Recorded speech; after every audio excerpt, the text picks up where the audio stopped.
Hey guys, how you going? Hope you're all doing very well. This afternoon I'm going to be doing a movie review. This is an American thriller. It was released in the year 1991. This is a remake. I haven't seen the original, so I'm sorry I can't compare the two. I will see the original eventually, but until then, my thoughts are based entirely on this remake. Directed by Martin Scorsese, and this film is called Cape Fear. And the story to Cape Fear is as follows. Master filmmaker Martin Scorsese brings heart-pounding suspense to one of the most acclaimed thrillers of all time. 14 years after being in prison, vicious psychopath Max Cady emerges with a single-minded mission: to seek revenge on his attorney Sam Bowden. Cady becomes a terrifying presence as he menacingly circles Bowden's increasingly unstable family. Realizing he is legally powerless to protect his beautiful wife Lee and his troubled teenage daughter Danielle, Sam resorts to unorthodox measures which lead to an unforgettable showdown on Cape Fear. So this film is about revenge. We've got Max Cady, played by Robert De Niro. He has just finished a 14-year-long sentence for rape, and he wants revenge on his attorney, Sam Bowden, played by Nick Nolte. Now, the reason he wants revenge is because Sam Bowden didn't defend Max Cady as well as he should have, because Sam didn't initially know exactly what the damage was with this rape case that he was defending him with.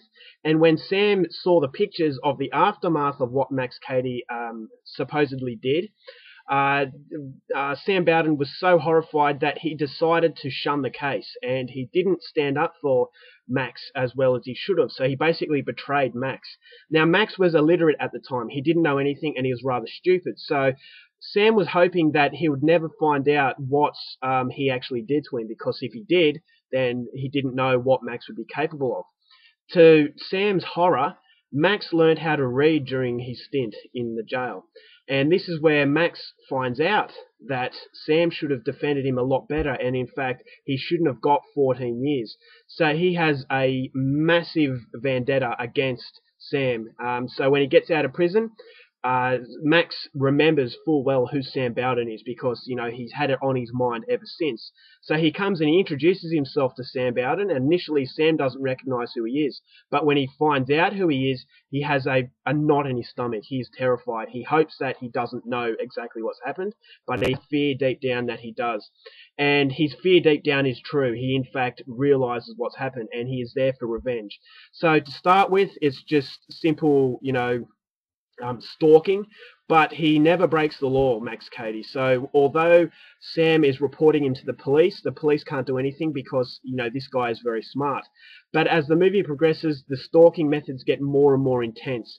And Sam Bowden, not only him, but his family are in grave danger, because Max is a psycho, and he is going to teach Sam and his family all there is to know about pain and loss, because Max has basically lost his family during this, prison sentence. So, he basically has nothing to lose. So, from what happens from there, it all adds up to a thrilling showdown on Cape Fear. And if you want to know what that is, then please go out there, see the film for yourself, because that is as far as I'm going with a synopsis. Now, my thoughts on the film. I think this is the greatest suspense film ever made. I know that's a very bold statement, but it's a statement that I feel is justified. You see the movie, you'll know exactly what I mean. Martin Scorsese, when you think of him, you think of gangster films, but this guy can make a brilliant thriller.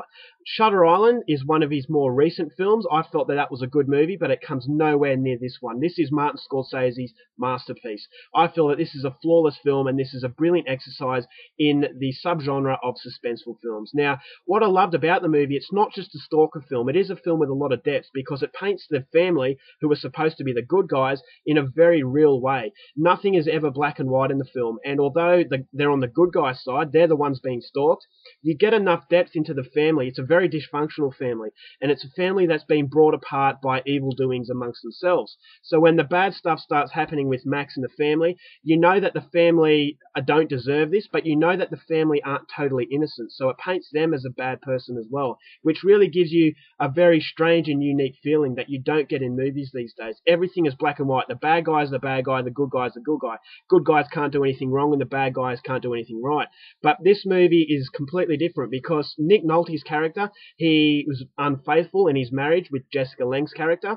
Therefore, there's a lot of tension in the family. So it's not the only problem sorry, Max is not the only problem that the family are facing. And for that, I actually feel that there's two stories in one. It's one story about a man trying to save his family, and it's also another story about him trying to save his family from a psychopath.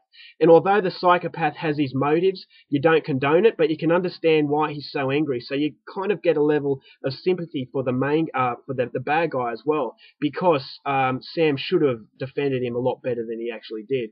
So it does make a very strange feeling in that you're not really on either side. You're stuck in the middle, and you're just waiting you're just watching this whole thing unfold, which is, something that makes the film so strong. It's such a movie with such depth that, a lot of other thrillers, they don't go down that sort of road. So I think that's what makes it so memorable.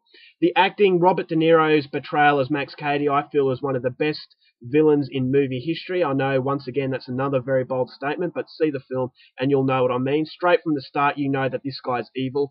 The soundtrack is absolutely phenomenal, and every time Max Cady's on the screen, when the soundtrack starts to happen, it just gives you so much more fear.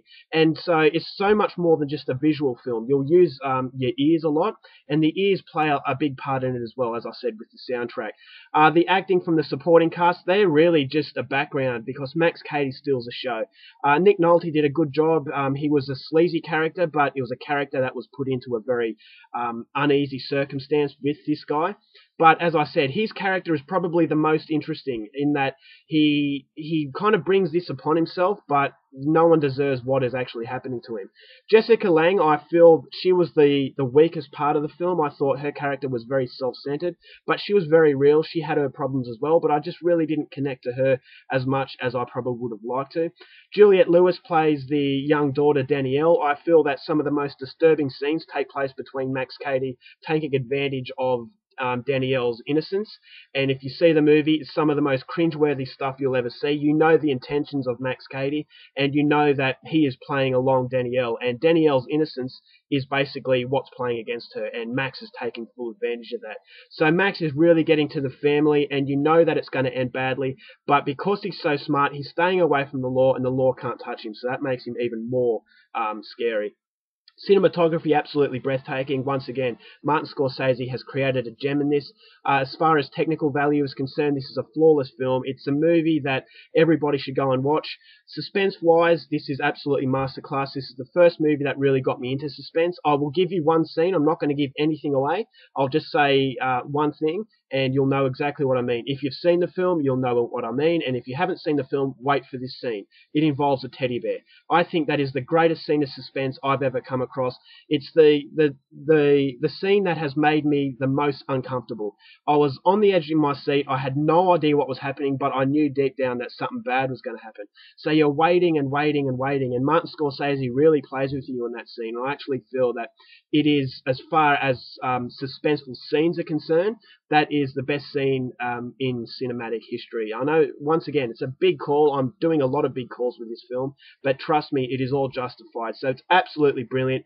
5 out of 5. I love the movie. I will rewatch this time and time again. It never gets boring, and it is just one of the films that don't, these films don't come along, often. So while you've got the chance, you have to go out there, have to see it, and please, if you're a fan of suspenseful films and you don't like what you're getting recently, this shows that America had the qualities there, and hopefully in the future they can learn from these sorts of films and make better movies than what they're churning out these days.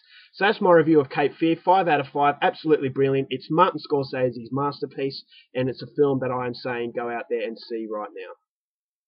Alright guys, that's my review. I hope you enjoyed it. Until next time, take care of yourselves, keep watching movies, and I'll see you later.